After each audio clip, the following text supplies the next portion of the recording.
Josh, are you crazy?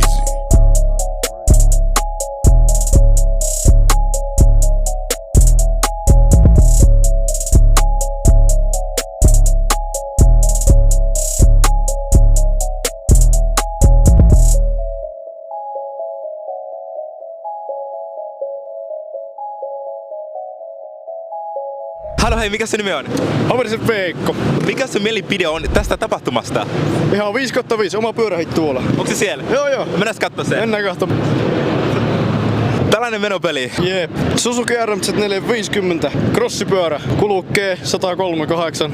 Ainakin. 138. Se leikkasi kiinni tuossa pari viikkoa sitten. Oli hirveä kiire saada se kuntoon tänne messuille. Ja... No hei, onko sun mitä sanotaan katsojille sun moposta? Jos katsojat katsoo tähän mopoa, onko sun mitä sanotaan niille? Äänestäkää 3/12. Mikä on teidän mielipide tästä tapahtumasta? Siis kyllä täällä on Nyt kuva.